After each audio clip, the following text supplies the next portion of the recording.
जरांगे पाटलांना आंदोलनाची परवानगी मिळालेली आहे।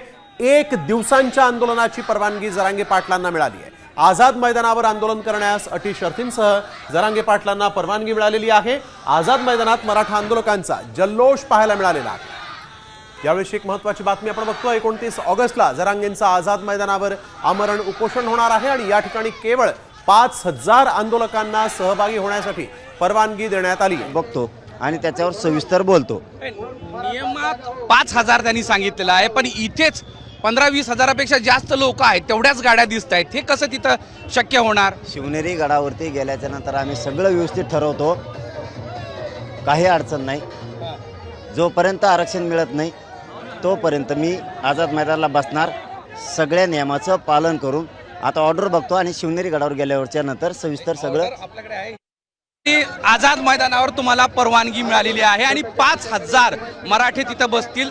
या नियमानुसार या अटीवर तुम्हाला परवानगी दिलेली आहे। परवानगी दिली सरकारचं आणि मान्य न्यायदेवतेचं आम्ही सन्मान करतो, स्वागत करतो, कौतुक करतो। नियमात जे नियम आहेत त्या नियमात उपोषण होणार, आम्ही करू, आम्ही आडमुठे नाहीत, सगळ्या पालन करू। फक्त ऑर्डर मी बघितले नाही, संध्याकाळी शिवनेरीवरती गेल्याच्या नंतर बघतो आणि त्याच्यावर सविस्तर बोलतो। नियमात 5000 त्यांनी सांगितलेलं आहे, पण इथेच 15-20 हजारापेक्षा जास्त लोक आहेत, तेवढ्याच गाड्या दिसत आहेत। हे कसं तिथं शक्य होणार? शिवनेरी गडावरती गेल्याच्या नंतर आम्ही सगळं व्यवस्थित ठरवतो, काही अडचण नाही।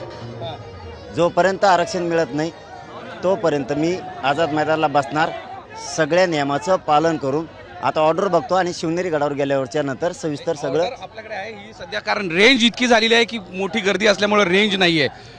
तर मग एकच दिवसाची परवानगी आहे ना? मग तेच म्हणलं, एका दिवसात अंमलबजावणी देणार का? तुम्ही जवळ अंमलबजावणी करत नाही तोवर मी बसणार, पण बाकीच्या नियमाचं सुद्धा सगळ्या पालन करणार।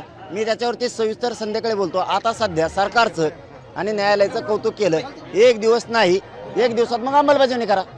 तुम्ही कौतुक करताय, पण 1 दिवस कसं शक्य? काय मग पुढचं अंमलबजावणी एका दिवसात करा, नसता तुम्ही जवळ करत नाही तोवर मी बसणार। हे बघा, ही नियम नाही, आपण संध्याकाळी वाचू। आता संध्याकाळी वाचू,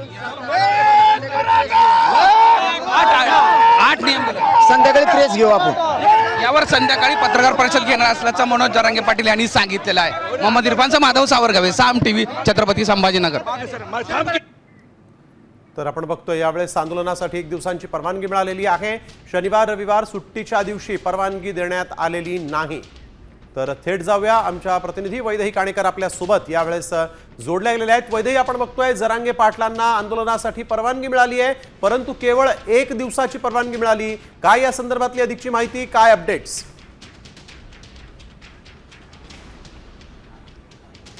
नक्कीच आपण बघतोय की 29 तारखेला मनोज जरांगे पाटील यांनी आंदोलनासंदर्भात परवानगी मागितली होती आणि एकूणच आंदोलन करण्यासंदर्भात कुठल्याही पद्धतीनं अडसळ हा टाकू शकत नाही म्हणून 1 दिवसाची परवानगी आता पोलिसांनी मान्य केलेली आहे। सकाळी 10 ते संध्याकाळी 6 वाजेपर्यंत त्यांना आंदोलन करता येणार आहे। आमरण उपोषण हे आंदोलन असणार आहे। या पूर्ण आंदोलनासाठी नियम आणि अटी शर्तीसह पोलिसांनी परवानगी दिलेली आहे। याच्यामध्ये जवळपास अनेक महत्त्वाचे नियम त्यांनी लागू केलेले आहेत। या आंदोलनामध्ये लहान मुलं, गरोदर स्त्रिया आणि स्त्रियांचा सहभाग शक्यतो टाळावा असं देखील सांगण्यात आलेलं आहे। गणेशोत्सवाचा काळ आहे, त्याच्यामुळे लोकांना त्रास होणार नाही असं कुठलंही कृत्य किंवा असं कुठलंही वक्तव्य करता येणार नाही, अन्यथा कारवाई होण्याची शक्यता आहे।